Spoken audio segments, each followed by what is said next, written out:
Welcome back, ladies and gentlemen, on this wonderful Wednesday for what is going to be a specific Hedera Hashgraph HBAR video. And we are going to be diving into some price action, but that's going to come towards the latter half of the video. It's very important for us, certainly on days when the market is acting in the manner that it is, to put our best foot forward and to reiterate the bigger picture as it relates to HBAR and where we think it's going, and to understand if we're still on that path. And that's what we're going to be doing in this video. We'll also look at that smaller pattern. Obviously, we've got the weekly time frame and we've got our understanding that we're now in an uptrend. We've got a double bottom target. We've said there could be a deeper correction back to the prior resistance, now flipped to support. Very common in the breaking out into phase two, which is an uptrend.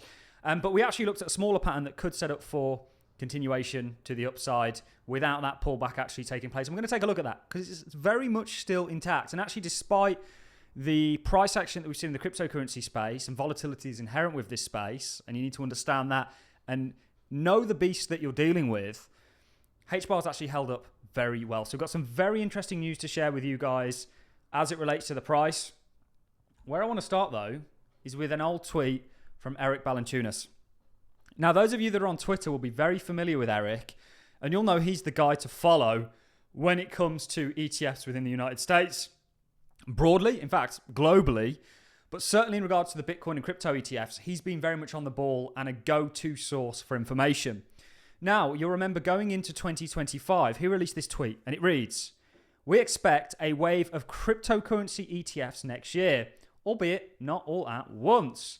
First out is likely the BTC plus Ethereum combo ETF, then probably Litecoin because it's a fork of Bitcoin equals commodity, then HBAR because it's not labeled a security, and then XRP and Solana, which have been labeled securities in pending lawsuits, which we know, goodbye Gensler, we couldn't all be happier, I think, to see the back end of them, which have been labeled securities pending lawsuits, via Jeff Seyffart in his outlook today, which you can find here. Now, this was, of course, James Seyffart's takeover on Bloomberg Terminal, I believe this was. Dual Bitcoin and Ethereum ETFs from Hashdex, Franklin Templeton and Bitwise will likely be the next spot crypto ETF approval. Solana filings were recently rejected, and both Solana and XRP ETFs will have to wait until the new SEC administration takes control before being seriously considered, even then. Now, that's likely going to take place on the 20th of this month. So we are, 12 days away from that? So it's not too long to wait for some sort of resolution in regards to all that. He then goes on to say, complex legal issues around these tokens and others relating to their status as securities may need to be resolved. Litecoin, on the other hand, is a hard fork of Bitcoin and may be viewed by the SEC as a commodity. The SEC isn't calling Litecoin or HBAR securities anywhere. New issuers, Canary, is the only filer for a Litecoin and HBAR or HBAR ETF, though we have both higher odds than others of approval. It's unclear where there's investor demand. So we spoke about, obviously, Canary Capital. We spoke about what they're doing. They were... certainly the CEO was very instrumental in regards to getting the first Bitcoin ETFs over the kind of threshold. Now, we said a lot of things in regards to HBAR. We've covered them previously. Ultimately, I think HBAR is very much statist. It's very much going to get an ETF approval. And actually, the reason that I bring this up is in light of a tweet from Duncan Moir. Now, you guys will be familiar, if you're familiar with HBAR, with who Duncan Moir is. He was one of the higher-ups at Aberdeen, which is the largest asset management company in the United Kingdom. Aberdeen are tokenizing on Hedera. They, of course, partnered with Archax. We've interviewed Archax now. Ultimately, Duncan was somebody that was fundamental in that, and he's also a board member at Hedera. And he posts this tweet. Buzzing to join 21 shares as president today. Looking forward to getting started with this incredible team and a new life in Zurich. So I'm not sure what his status at Aberdeen is anymore. Of course, Aberdeen Governing Council member of Hedera. But what I am sure of is that he's now joined 21 shares as a president. This is huge, specifically for Hedera, given the fact that he is Hedera board member and a massive advocate for Hedera. You've only got to listen to him speak on the subject matter. You know, he thinks Hedera should be a top 5 crypto. I agree. In fact, I think we're going to get there. I think we'll be in the top 10 before you know it. We're very much climbing our way up there. And 21 Shares, for those of you that are unfamiliar, is the world's leading crypto ETP, exchange-traded product provider. And you can also see, in regards to the Bitcoin ETFs, it's the 4th sort of most successful Bitcoin ETF provider. And Duncan Moir, Hedera board member, is now joining them as president. This is huge. This is a step forward. So within the kind of ETF race, Hedera is now very well positioned. And I don't think people quite understand the gravity of what an ETF means in regards to these very small assets unlocking billions of dollars in capital, when ultimately there is going to be a supply shock, if you will, because the volumes that we've seen are nowhere near what's going to be brought in by these ETFs. Once there's a route, a stream for institutions to actually get invested, and corporations and family offices, et cetera, get invested into the crypto space. You've got to think, if Hedera's first, got a lot of people that are seeing in their Fidelity accounts, in their BlackRock accounts, whatever it may be, Bitcoin and crypto. And they're now going, oh, we'll grab a slice of that in the sake of diversification. Could you imagine if there was a HBAR ETF that popped up there? People would at least be curious. Probably more likely than that, actually take a step further and start to get involved and invest in it. And that's going to see billions of dollars, I believe, flow into Hedera. And Hedera's volume on a day-to-day basis, if you take out wash trading and kind of market makers, is next to nothing. So it only takes a small amount of money. We're not even talking $1 billion, hundreds of millions into Hedera, and its price will fly. And with what Duncan Moir essentially announced just the other day, we're now even closer and now have another pro-Hedera candidate supporting Hedera in the ETF race. This is huge news. Not a lot of people picked up on it. We were the first really to report on it, obviously barring Duncan Moir himself. What I want to do now is just quickly, before we dive into some price action, talk about some other news. And this is to do with Solana. You can hear the boos. Don't be a hater, guys, on Solana, unfortunately. You know, it's not my favorite blockchain, but look, this is crypto. We want to win as an industry, okay? And I think Solana will do well. I think Hedera will do significantly better, just my own personal opinion. But this is the latest. This is from Cointelegraph. Solana processes a new lattice-based hashing system to fix scalability issues and boost network effects. Well, who would have thought that maybe using a hashing system, maybe, or a hash graph, maybe, and they're not saying they can use a hash graph here, there's a hashing system where the hashes connect, and that's how Hedera works. The hashes you can essentially make sense of, just like instead of having your block, you have all these hashes, and they all sort of directly connect with one another, so you can actually give provenance.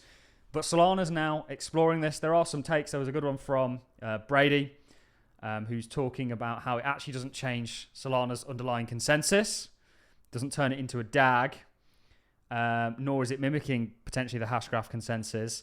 It's just an implementation of a lattice-based homomorphic hashing approach specific to accounts on the network.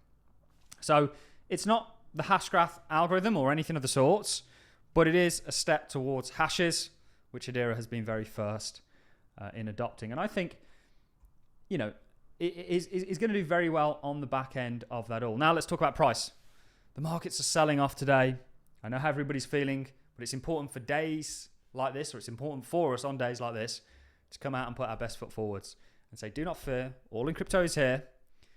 We're going in the right direction, guys, regardless of short-term price action. And this is why we always start off when we talk about price action with the broader picture. We look at the markets through 4 phases. Phase 1 is a base. Phase 2 is an uptrend. Phase 3 is a top. Phase 4 is a downtrend. We are now in phase 2, ladies and gentlemen, and we have just started that. And we spoke about the possibilities, and we showed you lots of examples of how a chart will typically break and then come back down to previous resistance test at support before continuation. I can show you hundreds of examples of charts doing that after leaving their kind of phase 1 base and going into phase 2. It's often how you initiate it. And if you were to get that retest, that would be a great buying opportunity, in my opinion. However, we also looked at a smaller pattern that may lead to continuation. And we were right on the cusp of it here, ladies and gentlemen.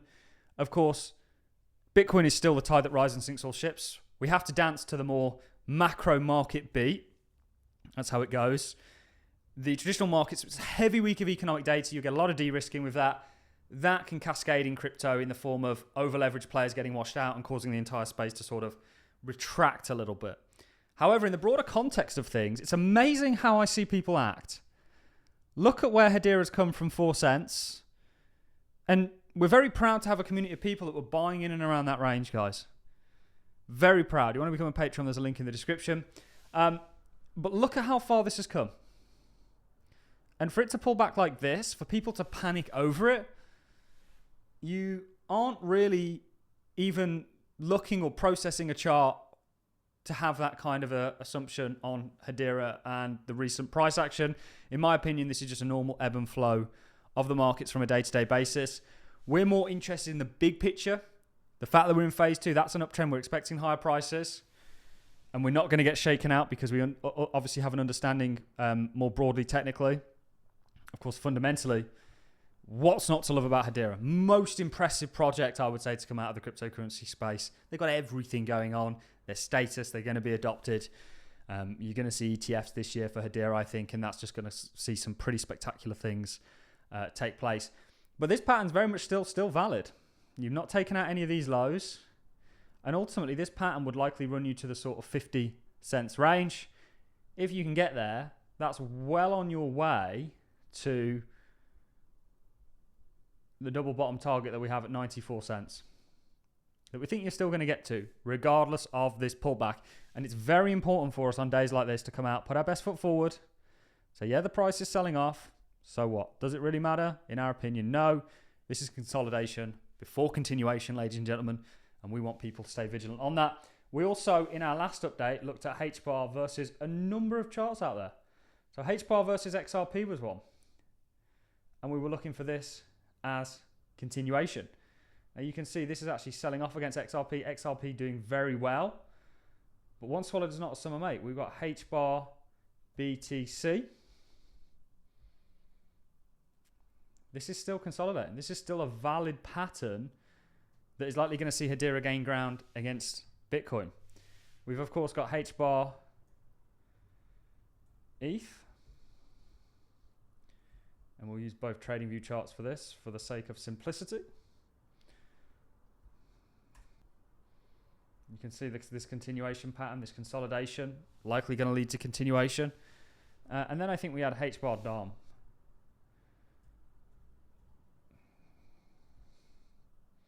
That we still think is destined for upside.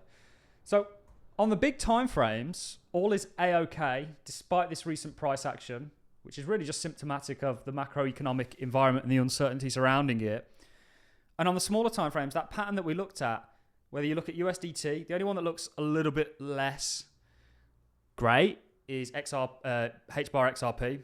But HBAR USDT looks fantastic and still like it could set up for continuation. Of course, we could have that option that we pull back to the resistance level. That's a great buying opportunity in my opinion. But ultimately, we're still in this broader phase 2 uptrend. HBAR ETH looks amazing. And of course, HBAR dominance looks like it wants to start climbing. And that's ultimately good for HBAR all around. Ladies and gentlemen, that is it from me. I'm going to love and leave you on that note. Hope to see you all in the next one. Thanks for watching. See you soon.